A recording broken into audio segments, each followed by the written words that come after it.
చిన్న చిన్న డౌట్స్కి మీరు ఆధార్ సెంటర్కి వెళ్ళాల్సిన అవసరం లేదు.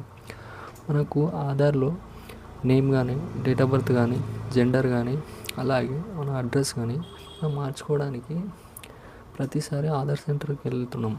అలా వెళ్ళడం వల్ల మనకు వాళ్ళ ఆన్సర్ చెప్పకుండా అవ్వదనే వదిలేస్తున్నారు. ఖచ్చితంగా మీ ఆధార్లో ఎలాంటి ప్రాబ్లం ఉన్నా అవుతుందన్నమాట. అది మనం చిన్న చిన్నగా సార్ట్అవుట్ చేస్తున్నాం. అది క్లియర్గా నేను మీకు హెల్ప్ చేస్తాను, క్లియర్గా మీకు చెప్తాను. మీరు కింద కామెంట్ చేయండి మీ డౌట్ ఏంటనేది, మీకు ఎక్స్ప్లెయిన్ చేస్తాను.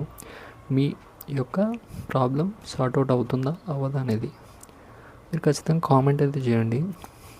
మీ యొక్క కామెంట్స్ చూసే నేను మీ ఆధార్కి సంబంధించిన డౌట్స్ని అయితే క్లియర్ చేస్తాను. ఆల్రెడీ కొన్ని కామెంట్స్ వచ్చాయి, బట్ అది చాలా రోజులు అయిపోయిందనమాట. బట్ వాటికి ఇప్పుడు నేను రిప్లై ఇవ్వకపోవచ్చు అనమాట. అవి వాళ్ళు ఇప్పుడు మళ్ళీ కామెంట్ చూస్తారో లేదో, వీడియో చూస్తారో లేదో. ఇప్పుడు కొత్తగా ఉన్నవాళ్ళు, కొత్తగా చూసేవాళ్ళు మీకు ఆధార్కి సంబంధించిన ఏ కరెక్షన్స్ ఉన్నా, కరెక్షన్కి సంబంధించి ఏ క్వశ్చన్స్ ఉన్నా ఇప్పుడైతే అడగండి. మీకైతే తప్పకుండా రిప్లై ఇస్తాను నేను ఫాస్ట్గా. మీకు ఎలాంటి అంటే మీ ఆధార్కి సంబంధించి ఎలాంటి డౌట్ ఉన్నా కానీ అడిగేసేయండి కింద కామెంట్లో. ఇది మాత్రం మర్చిపోకండి. That's it guys. మీ కామెంట్లు చూసి మీకు రిప్లై ఇస్తాను అనమాట.